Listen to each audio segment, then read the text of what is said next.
Kamusta mga kaibigan? Ako si #WalkWithLan at maligayang pagdating sa ating pinakambagong episode na ang katotohanan sa likod ng mga balita.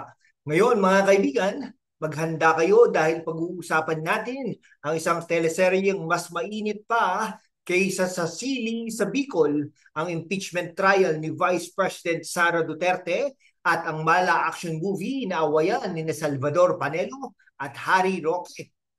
Sobrang init ng dugo, parang nagluto ng adobo sa pressure cooker. Kung ikaw ay isang political junkie o simpleng usisero, itong itong episode na ito ay puno ng drama, katotohanan at konting biruan para pa nananatiling bukas ang iyong mata hanggang dulo. Kaya't umupo, kumuha ng kape o kaya'y tubig. Kung mainit na rin ang dugo mo at samahan sa ating roller coaster na Philippine politics. Bago tayo magsimula, i-hit mo muna ang subscribe button, i-like ang video na ito at i-comment ang iyong reaksyon. At kung gusto mong suportahan ang ating masinsinang pagsasaliksik, magpadala naman ng super thanks sa YouTube. Kahit maliit lang, malaking tulong para mapanatili natin ang katotohanan.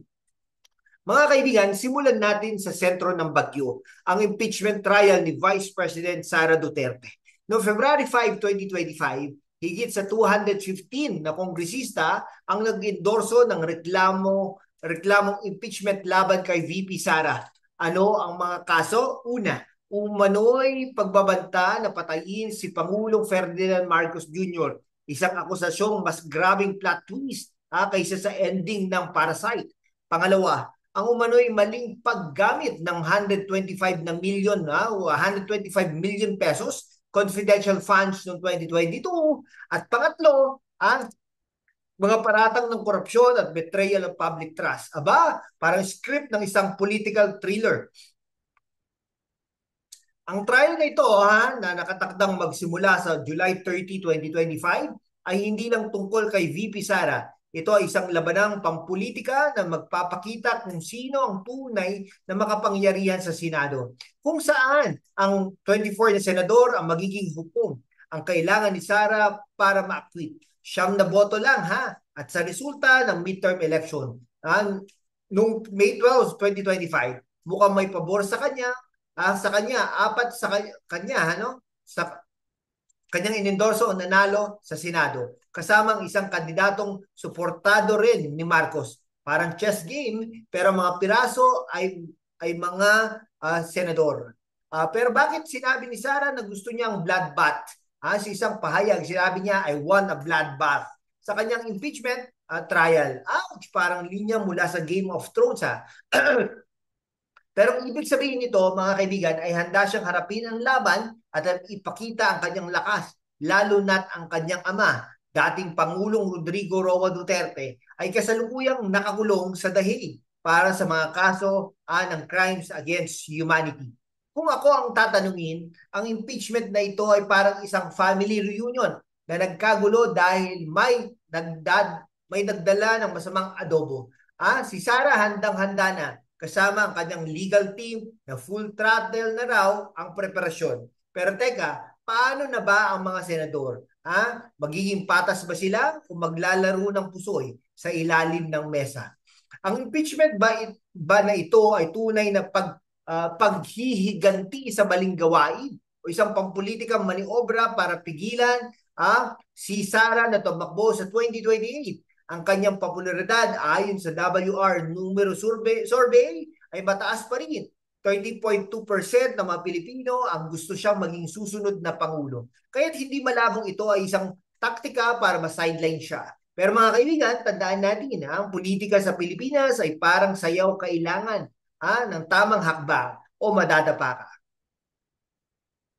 Ngayon, lumipat tayo sa isa pang eksena na mas mainit pa kaysa sa init ng trapiko sa EDSA, ang awayan ni Harry Roque at Salvador Panelo. O mga kaibigan, Itong dalawang abogado na dating magkaalyado sa ilalim ng administrasyon Duterte ay ngayon parang mga aso't pusa. Pero paano nagsimula ang ganitong init ng dugo? Parang teleserye pero walang commercial break. Si Harry Roque, dating presidential spokesperson, at si Salvador Panelo, dating chief presidential legal counsel, ay parehong nagsilbi sa ilalim ni dating Pangulong Rodrigo Roa Duterte. Magkasama sila sa maraming laban, mula sa pagdepensa sa war on drugs hanggang sa mga press cons na puno ng balat. Pero ang kanilang pagkakaibigan ay nagsimulang magkaroon ng bitak nung lumbas ang paratang na si Roque ay nagsisilbi bilang abogado ng isang Philippine Offshore Gaming Operator, Pogo Hub, particular na ang Lucky South 99. Noong May 16, 2025, isang korte sa Angeles City, Pampanga ay naglabas ng warrant of arrest laban kay Roque dahil sa human trafficking na may kaugnayan sa Pogo. Sa halip na harapin ang kaso, nag-apply si Roque ng asylum sa Dahig, kung saan kasalukuyan nakakulong si Rodrigo Roa Duterte. Parang plot twist sa isang K-drama. Si Roque, na kilala sa kanyang matalas na dila, ay sinabing siya raw ay biktima ng political persecution dahil sa kanyang pagiging malapit sa pamilya Duterte. Pero heto na ang banat ni Panelo. Sa isang panayam sa One News, sinabi ni Panelo na hindi raw biktima ng political persecution si Roque. Ayon kay Panelo, it appears that he really serves as counsel for them. He has made many contradictions, inconsistencies, which resulted in complaints because it came from him directly. Aray, parang sinampal ng katotohanan na. Sinabi rin ni Panelo na dapat umuwi na si Roque at harapin ang mga kaso dahil kung totoo ang kanyang depensa, madali raw ito mapapatunayan. Kung ako ang tatanungin, parang boxing match ito Pero si Panelo ang may guantes at si Roque ang may punching bag. Ang tanong, bakit ganun na lang kainit ng ang dugo ni Panelo kay Roque? Hindi kaya mas personal na dahilan? Tulad ng hindi pagbabayad ng utang sa sugal. Joke lang pero seryoso. Ang mapahayag ni Panelo ay nagpapakita ng pagkakaiba sa kanilang prinsipyo ni Panelo. Bilang abogado ay naniniwala sa pagharap ng batas, habang si Roque naman ay mukhang mas gusto na magtago sa likod ng political persecution card. Ang tunay na ugat ng kanilang awayan ay hindi lamang sa issue ng ano ba yon? Pogo, no? Kundi ang mas malalim na dinamika ng politika. Si Roque ay nananatiling tapat sa pamilyang Duterte kahit na nasa dahig na siya at suportado pa rin siya ni VP Sara tulad ng ipinakita sa kanya ng mga post tungkol sa kampanya ni Camille Villar. Samantalang si Panelo, bagamat kaalyado rin siya ng mga Duterte, ay mukhang mas maingat sa kanyang mga galaw. Posibleng dahil gusto niyang panatilihin ang kanyang imahe bilang isang prinsipyadong abogado. Ngunit mga kaibigan, tingnan natin ito ng mas malalim. Posible bang ang awayan na ito ay bahagi ng mas malaking larong pampolitika? Ang mga paratang kay Roque ay maaaring ginamit upang siraan ang mga kalyado ni Sara Duterte, lalo na siya't malakas na kalaban sa 2028 presidential race. Si Panelo sa kabilang banda ay maaaring sinusubukang iwasan ang pagiging kasangkot sa kontrobersiyang ito upang mapanatili ang kanyang kredibilidad. Parang chess ulit, pero this time ang mga pawn ay mga abogado. Ngayon, konektado ang awayan ni Roque at Panelo sa impeachment trial ni VP Sara. Simple lang, ang dalawang abogado na ito ay dating mukha ng administrasyong Duterte. At ang kanilang pagkakahati-hati ngayon ay sumasalamin sa mas malaking labanan sa pagitan ng kampo ni Marcos at ng kampo ni Duterte. Si Roque bilang malapit na kaalyado ni Sara ay maaaring ginagamit ang kanyang political persecution narrative upang palakasin ang posisyon ni Sara na ang kanyang impeachment ay isang pampulitikang atake. Sa kabilang banda, si Panelo sa kanyang mga pahayag laban kay Roque ay maaaring sinasadya o hindi sinasadya. Nagbibigay ng impresyon na kahit ang mga dating kaalyado ng Dutertes ay hindi sang-ayon sa mga galaw ni Roque. Parang sinasabing kahit kami, hindi kami sang-ayon sa iyo, Harry. Isang tanong dapat nating itanong, sino ang tunay na nakinabang sa awayan na ito? Ang impeachment ni Sara ay nagmula sa mga paratang na suportado ng kampo ni Marcos, partikular na si House Speaker Martin Romualdez na posibleng may ambisyong pampanguluhan sa 2028. Ang pagsibak kay Sara at ang pag-aresto sa kanyang ama ay maaring bahagi ng isang malaking plano na upang pasailan yung pamilya Duterte. At si Roque sa kanyang mga aksyon at pahayag ay nagbibigay ng dagdag na gasolina sa apoy na kontrobersiyang ito.